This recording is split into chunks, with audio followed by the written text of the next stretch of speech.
Lads, welcome back. And thank you for selecting your game. Have you chosen a fighter? Because today we're doing Vanquish Soul, the boxing archetype of video games. And I hope you're prepared for something absolutely silly in terms of what it can do. It's a very fun mid-range control deck that has been winning a lot lately, and I've been working on it in the background a little bit. So I hope you guys are ready to dive right in to the Vanquish Soul deck profile here on Fusion YGO. And before we get started, make sure you smash that subscribe button, hit the like button if you haven't already, and leave a comment. Tell me what you think in the comment section down below. The extra deck is not exactly what you'd expect, but it's a ton of fun and it gives a lot of versatility. So let's go ahead and dive right in. Starting off with the main deck and starting with the Vanquish Soul engine because it's Vanquish Soul, we're playing 3 copies of Razen and 1 copy of Pluton. So Razen on normal or special summon allows you to add a non-warrior Vanquish Soul monster from your deck to your hand. Then as a quick effect, you can activate one of the following effects.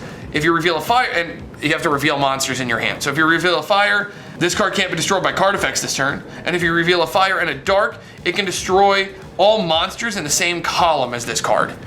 Pretty powerful effect. Vanquish Soul Pluton HG.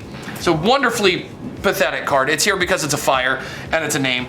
So during your opponent's turn, if you control no monsters or only Vanquish Soul monsters in your main monster zones, you can special summon it from your hand, which is nice, must say. It's a body. And then if as a quick effect, you can reveal a fire monster to gain 3,000 defense until the end of the turn, or you can reveal a dark and an earth to gain 3,000 attack until the end of the turn. Which is really cool that you can use those in the damage step to boost its attack or its defense to create problems for your opponent. And that's it for the fires. On to the darks, we've got 3 copies of Mad Love, the Taylor Swift song. Or is that Bad Love? I don't remember. Mad Love on normal or special summon adds a Vanquish Soul spell or trap directly from your deck to your hand. And then by revealing a dark as a quick effect, you're able to, 1 face-up monster your opponent control loses 500 attack and defense. And if you reveal a dark and an earth, it returns a monster with the lowest defense on the field to the hand. So this works, and if it's a tie, it can be any. So you can do this to bounce cards that will show off later in the profile that you can give to your opponent. But for example, you can bounce kaijus pretty consistently with this as well. Pretty powerful effect. Continuing with the darks, we've got 3 copies of Heavy Borger. So you can target a non-machine Vanquish Soul monster that you control and return it to your hand, then special summon this card from your hand. And then as a quick effect, if you reveal a dark, you get to draw a card. If you reveal an earth and a fire, you deal your opponent 1,500 damage.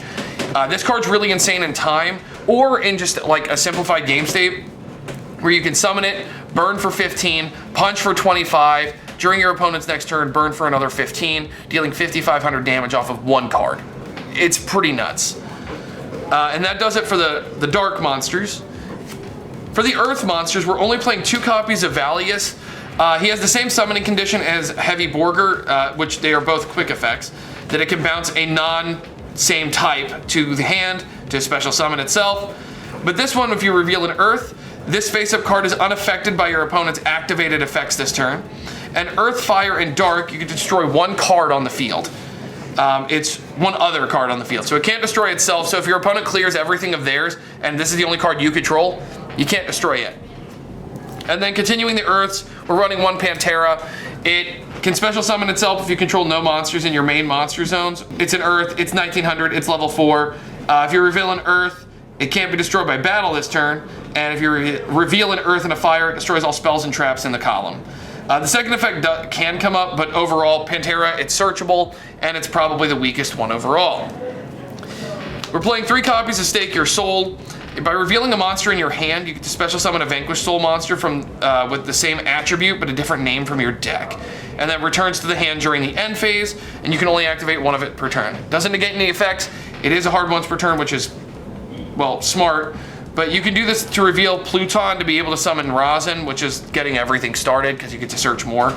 It's really powerful. We're playing 2 copies of Continue. Continue is pay 500 life points to either add a Vanquish Soul monster from your graveyard to your hand or special summon it in defense position. It's quick play and it is searchable, so having 2 of it is fine. And then 1 copy of Vanquish Soul Dust Devil. It is a essentially a Book of Eclipse. It is, again, searchable off of Dr. Madlove. So you're only playing 3 search targets for Dr. Madlove.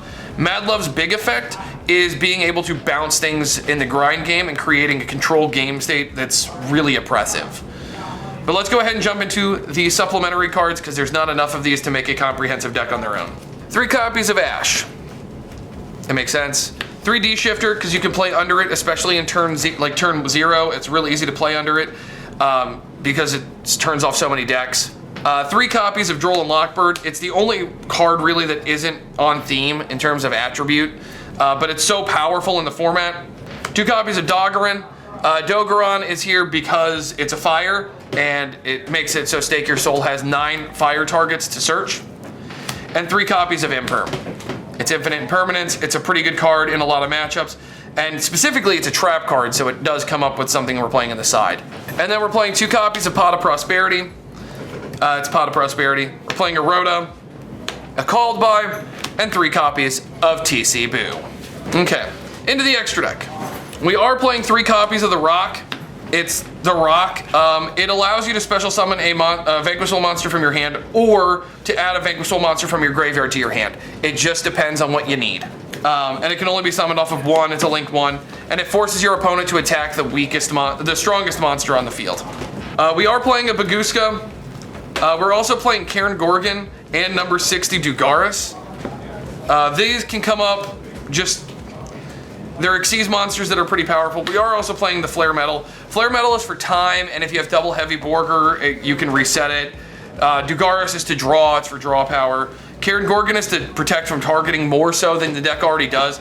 And then Baguska, because it's Baguska. And then we are also playing a single Zeus. It doesn't come up often, but it's really powerful in the games where it does come up.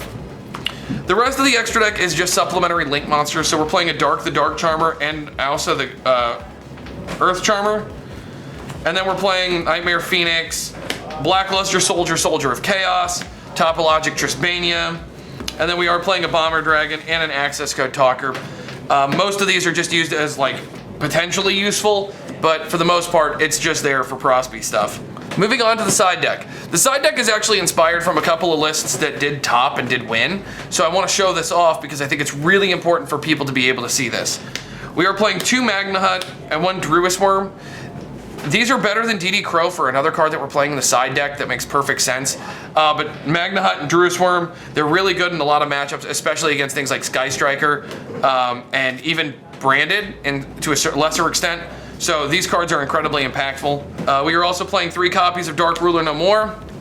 It's Dark Ruler. There's a lot of decks right now that Dark Ruler just beats and it keeps them in check. So I think it's really important. 3 copies of Cyclone. This is specifically for Runic, but it also does work against like searchable trap cards for certain decks, like Labyrinth and things like that. And then continuing the trap card lineup, we're playing 3 copies of D-Barrier. It's a really powerful trap card in this format. It can really just win you games against a lot of different decks. And then we're playing 2 Eradicator Epidemic Virus and a single Trap Trick. The Trap Trick is so that I can be playing 3 copies of Eradicator without actually playing 3, and it allows me to play 4 copies of Dimensional Barrier without, like, legally. So it makes it so you can see your high impact trap cards a little bit more frequently without sacrificing any level of consistency. It's just a really powerful, perfect spot as a one-of. Normally I don't advocate for a one-of as like a side deck card, but this is one of those rare instances where it's not, and it makes it a lot more splashable. Lads, that is going to do it for my Vanquish Soul deck profile. I really hope you enjoyed. If you have any questions, make sure to, again, leave those in the comment section down below. Don't forget to smash that subscribe button. We're on the path, the road, the mission of 1,000 subscribers. So make sure you look forward to that.